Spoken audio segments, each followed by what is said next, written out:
हम लोग एक्सरसाइज 17 का 16th नंबर क्वेश्चन देखने जा रहे हैं। 16th नंबर क्वेश्चन में हमारे से एक कर्व दिया हुआ है। आपको बोला जा रहा है कि आपको एरिया फाइंड करना है, लेकिन कहां से कहां तक आपको एरिया फाइंड करना है फर्स्ट क्वाड्रेंट में और इस कर्व से बाउंडेड। अच्छा, ये कर्व कैसा है? ये कर्व है x square is equal to y by 9। अगर मैं इसको प्लॉट करूं तो कुछ ऐसा ये हो जाएगा। ठीक है, अगर ऐसा ये हो जाएगा, मुझे फाइंड करना है फर्स्ट क्वाड्रेंट में, मतलब इस वाले क्वाड्रेंट में मुझे फाइंड करना है। ठीक है, और लाइन है x इक्वल टू 0, तो x इक्वल टू 0 क्या होता है? y एक्सिस होता है। तो यानी कि ये लाइन, और मेरे पास दो लाइन और दे रखा है। पहला लाइन है मेरे पास y इक्वल टू 1 और दूसरा लाइन है मेरे पास y इक्वल टू 4। मतलब आपको बेशक ये वाला एरिया फाइंड करना है।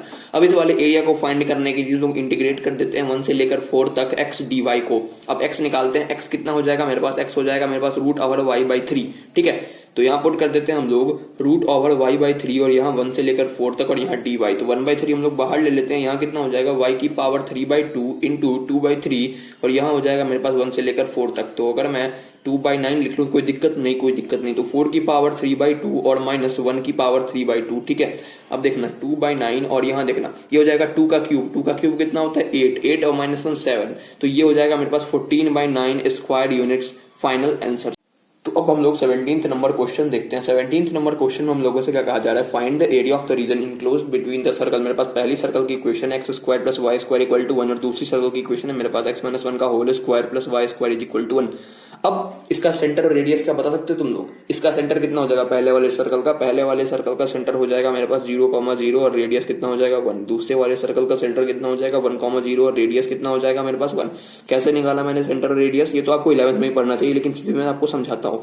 मेरे पास सर्कल का जनरल इक्वेशन क्या होता है? एक्स माइनस ए का whole square plus Y minus B का whole square is equal to R square. यहाँ मेरे पास ए बी क्या होता है? ए कॉमा बी होता है मेरे पास सेंटर, आर होता है मेरे पास रेडियस। अगर तुम कंपेयर करोगे इस जनरल इक्वेशन को इन दोनों इक्वेशन से, तुम आराम से सेंटर रेडियस निकाल सकते हो। इससे ज्यादा मैं तुमको नहीं बता पाऊंगा। ठीक है, अच्छा, सबसे पहले तुम पहले वाले सर्कल की इक्वेशन को x माइनस 0 का whole square plus y minus 0 का होल स्क्वायर इक्वल टू 1 लिखना, तब जाके कंपेयर करना, तब जाके तुम्हारे पास सेंटर 0,0 रेडियस बना जाएगा। ठीक है, आगे बढ़ते हैं। अब आगे हम लोगों को क्या बोला जा रहा है? हम लोगों को बोला जा रहा है कि आपको इन दोनों सर्कल के बीच का इनक्लोज्ड एरिया निकालना है। सबसे पहले इसका हम लोग कर्व बनाते हैं। देखो, पहला वाला सर्कल का कर्व बनाए तो सेंटर कहाँ है? 0,0 और रेडियस कितना है 1। तो कुछ ऐसा सर्कल मान लो। ठीक, कुछ ऐसा सर्कल। ठीक है, और देखना दूसरे वाले सर्कल का सेंटर कितना है 1,0 और रेडियस कितना है 1। तो कुछ ऐसा। ठीक है, कुछ ऐसा हो जाएगा। ओके, अब मुझे ये वाला इनक्लोज्ड एरिया चाहिए। अब क्या मुझसे ये बोला गया कि एक्स एक्सिस के ऊपर या एक्स एक्सिस के नीचे? जरा क्वेश्चन देखता हूं। Find the area of the region enclosed between the circle this and this. नहीं, मुझसे ये नहीं बोला गया है कि एक्स एक्सिस के ऊपर का एरिया या फिर एक्स एक्सिस के नीचे का एरिया, यानी कि मैं पूरा एरिया लूंगा, मतलब ये भी एरिया इंक्लूड होगा मेरे रिक्वायर्ड एरिया में, क्योंकि मुझसे बोला गया है दोनों कर्व के बीच का इंक्लोज्ड एरिया। तो भाई साहब, ये रहा दूसरा कर्व, ये रहा पहला कर्व, दोनों कर्व के बीच का एरिया पूरा है ना। तो ठीक है भाई, पूरा एरिया निकालना होगा। पूरा एरिया निकालने से पहले जरा हम लोग दोनों कर्व के इंटरसेक्शन पॉइंट को निकालने की कोशिश करते हैं। अगर दोनों कर्व के इंटरसेक्शन पॉइंट को निकालने की कोशिश करें तो अगर मैं कंपेयर करूं तो यहाँ कितना हो जाएगा मेरे पास एक्स स्क्वायर और यहाँ plus y square is equal to x minus 1 का whole square plus y square. Y square से वाई स्क्वायर कट जाएगा, x square is equal to x minus 1 का होल स्क्वायर। अगर मैं यहाँ से आगे बढ़ूं तो X is equal to plus minus X minus 1 हो जाएगा। तो दो केसेस आएंगे मेरे पास, X is equal to x minus 1 या फिर X is equal to minus X plus 1। तो एक्स एक्स कट गया, माइनस 1 इक्वल टू 0, ये तो हो ही नहीं सकता, इसको हटाओ। और यहां से कितना हो जाएगा मेरे पास 2x इज इक्वल टू 1, यानी कि x is equal to half. हाँ, तो x is equal to half मेरे पास होगा। मतलब यहाँ पे इस पॉइंट पे x कोऑर्डिनेट कितना होगा? हाफ। y कोऑर्डिनेट निकालने के लिए पुट कर लेते हैं x is equal to half किसी भी इक्वेशन में। वैसे लेकिन उसकी कोई खास जरूरत तो है नहीं, लेकिन फिर भी हम लोग निकाल लेते हैं। तो पुट करेंगे पहले वाले में तो कितना हो जाएगा 1/4, 1/4 यानी कि 3/4 यानी कि रूट 3/2 होगा। ठीक है, वैसे इसकी जरूरत नहीं है, लेकिन फिर भी हम लोगों ने निकाल लिया। ठीक, तो अब ये वाला पॉइंट कितना हो जाएगा? ये वाला, ये हो जाएगा मेरे पास 1/2,0। ठीक है, अब मुझे एरिया फाइंड करना है। तो अगर मैं इस कर्व को इंटीग्रेट कर दूं 0 से लेकर हाफ तक तो मेरे पास ये एरिया आ जाएगा, और अगर मैं इस वाले कर्व को इंटीग्रेट कर दूं हाफ से लेकर 1 तक तो मेरे पास ये वाला एरिया आ जाएगा। तो मेरे पास ये पूरा एरिया आ जाएगा, और पूरा एरिया को मैं 2 से मल्टीप्लाई कर दूंगा तो मेरे पास रिक्वायर्ड एरिया भी आ जाएगा। तो अब हम लोग दोनों कर्व को जरा सिंप्लीफाई करते हैं और y की वैल्यू निकालते हैं। पहले कर्व में मेरे पास y की वैल्यू कितनी हो जाएगी? √1 माइनस एक्स स्क्वायर, और दूसरे कर्व में y की वैल्यू क्या हो जाएगी? 1 माइनस एक्स माइनस 1 का होल स्क्वायर। ठीक है, अब देखना, अब दोनों कर्व को इंटीग्रेट करना होगा और फिर जो मेरे पास एरिया आएगा उसको मैं 2 से मल्टीप्लाई कर दूंगा, वही मेरे पास रिक्वायर्ड एरिया हो जाएगा। लेकिन ये तो हो गया थोड़ा सा लेंथी मेथड। अब मैं चलता हूं थोड़े से छोटे मेथड की ओर। अब तो मुझे ये बताओ कि ये एरिया और ये एरिया क्या सिमेट्रिक होगा?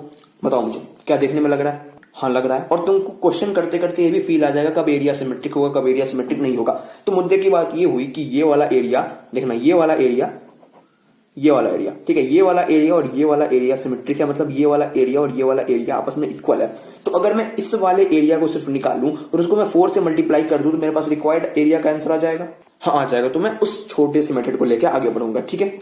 या फिर तुम क्या कर सकते हो, तुम इस वाले एरिया को निकाल सकते हो, इस वाले एरिया को निकाल के 4 से मल्टीप्लाई कर दो तो भी तुम्हारे पास रिक्वायर्ड आंसर आ जाएगा। अब चॉइस तुम्हारा है, तुम किस एरिया को चूज करते हो। तो देखो मेरा पर्सनल चॉइस है कि मैं इस वाले कर्व को चूज करूंगा, क्योंकि इसका इंटीग्रेशन मुझे आसान लग रहा है देखने में, करने के बाद जो लगे, लेकिन देखने में तो आसान लग रहा है, इसलिए मैं इस कर्व को चूज करूंगा। अब ये कर्व कौन सा है, ये कर्व ये वाला है। इसका मतलब मैं इंटीग्रेट करूंगा √1 - x² dx को कहां से कहां तक, हाफ से लेकर 1 तक, और उसको 4 से मल्टीप्लाई कर दूंगा। यही मेरे पास रिक्वायर्ड एरिया का आंसर हो जाएगा, ठीक है। अब आगे बढ़ते हैं और इंटीग्रेट करते हैं अगले पेज में। अब ये मेरे पास एरिया की रिक्वायर्ड वैल्यू होगी। सबसे पहले मुझे ये बताओ कि इंटीग्रेशन ऑफ a² - x² का स्टैंडर्ड रिजल्ट होता है, वो रिजल्ट तुम लोगों को याद है क्या। रिजल्ट होता है x/2 √a² - x² plus a²/2 sine inverse x/a, ठीक है। तो यहाँ पे a² क्या है, 1 का स्क्वायर, ठीक है। इसको 1 नहीं 1 का स्क्वायर मान लो, कोई फर्क पड़ता है क्या, नहीं।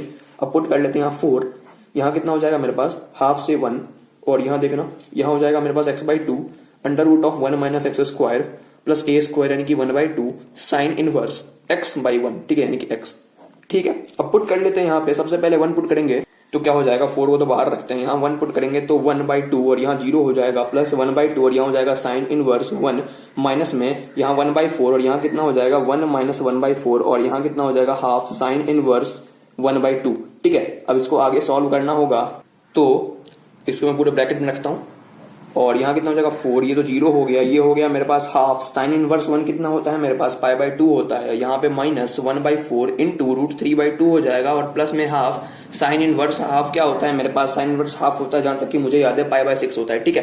तो अब आगे बढ़ते हैं, यहाँ कितना हो जाएगा 4, यहाँ हो जाएगा मेरे पास कितना देखना π/4 हो जाएगा, और यहाँ माइनस में कितना √3/8 हो गया, और प्लस में कितना हो गया π/12 हो गया, ठीक है।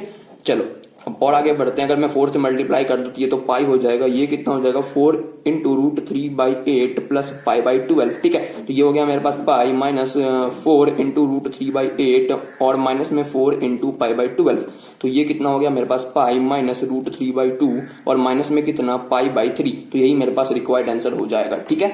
चलो थोड़ा और सिंप्लीफाई कर लेते हो, मेरे पास कितना हो जाएगा 2π/3 और माइनस में कितना √3/2, ठीक। चलो